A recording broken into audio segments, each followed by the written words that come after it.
excited to be here with you. I have a great treat for you tonight. How would you like to silence your inner critic? You know that voice they call the gremlin?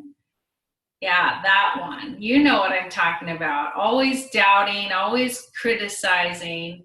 I call it your inner critic. And tonight I'm going to share in this brief video 5 ways to silence your inner critic so that you can have more peace of mind. What would that open up for you?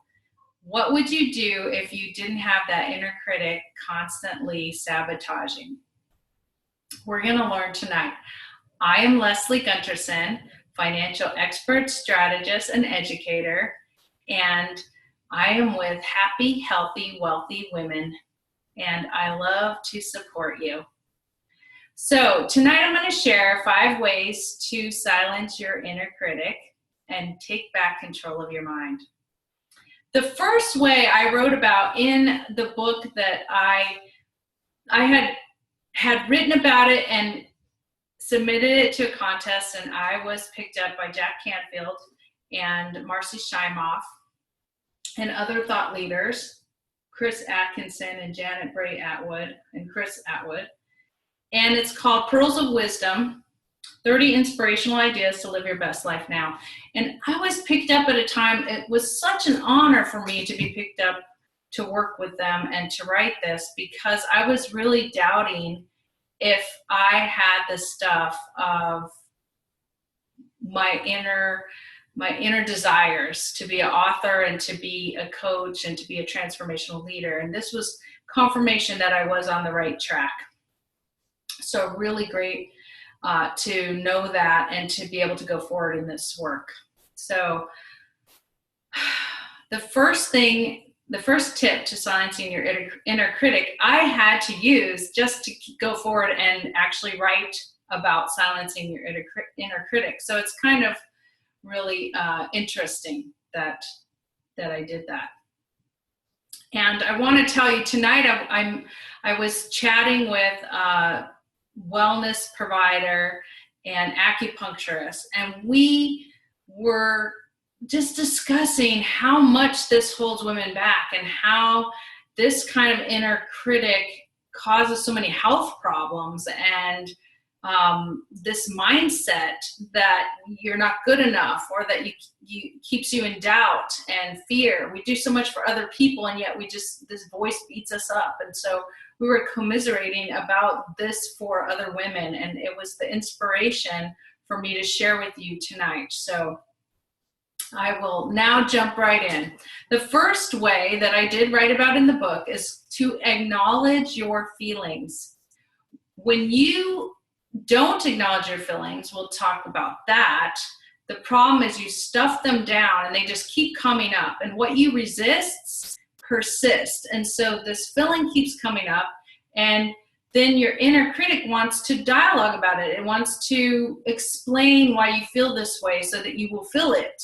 And so there's this inner dialogue that comes, and it becomes the inner critic. So when you acknowledge your feelings, then you can breathe and feel your feeling deeply. It will come up and dissipate and just go away. So when you say, I'm sad, and you just feel that sadness for a bit, then often it will just dissipate. So this technique of acknowledging your feelings is one of the best ways to silence the dialogue that your inner critic wants to have about your feelings. Is just acknowledge your feelings and let them go away.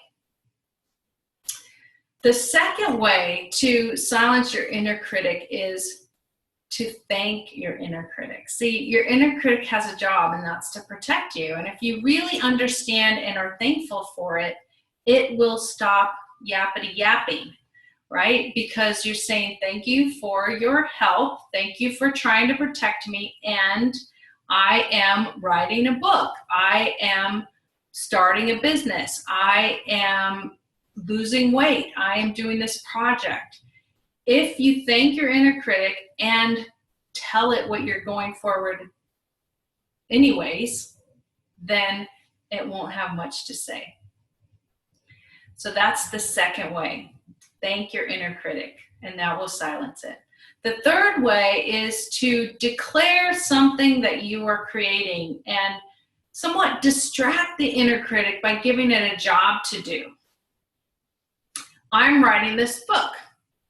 Why don't you help me with some good ideas instead of trying to stop me? Thank you for your advice, but I am writing this book. Why don't you help me with some good ideas? Because your inner critic is really your unconscious mind. And if you distract it with something positive to do, then it will start working for you rather than criticizing and finding all those negative things. Another way to silence your inner critic is to listen. Acknowledge what it is that it's saying.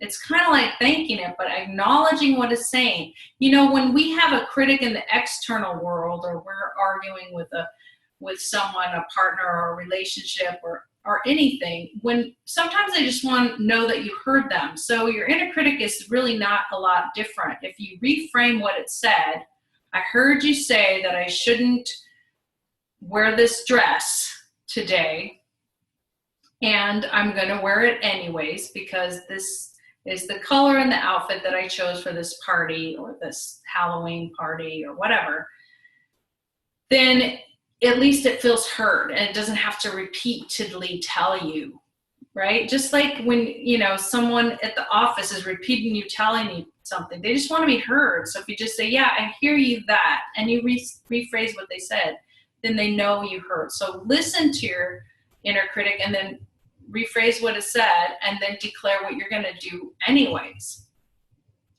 And that will silence your inner critic a little bit more. The last way I'm going to share with you tonight is to forgive yourself. You see, we've all made mistakes and the inner critic likes to remind us of those, right? And this goes for forgiving anyone else either, is every time you think about it or every time there's that inner dialogue about what somebody's done or what you've done or these mistakes, is you say, yep, I've forgiven that. Yes, that happened and I'm forgiving that. Whether that's another person or yourself or your unconscious inner critic, it's all the same technique. Just yes, and I've forgiven that.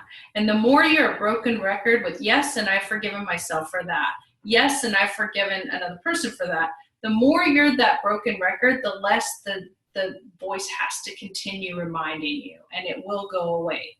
So remind and acknowledge the inner critic that you have forgiven yourself, and be gentle with yourself.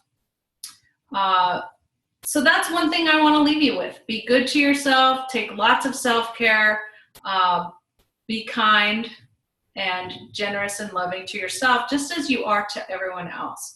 Because if you're watching this, you're a wonderful person, a wonderful woman who has a lot to offer the world. And we want to help you silence the inner critic so that you can get out and about and doing what you're meant to do for the world, what only you can do for the world.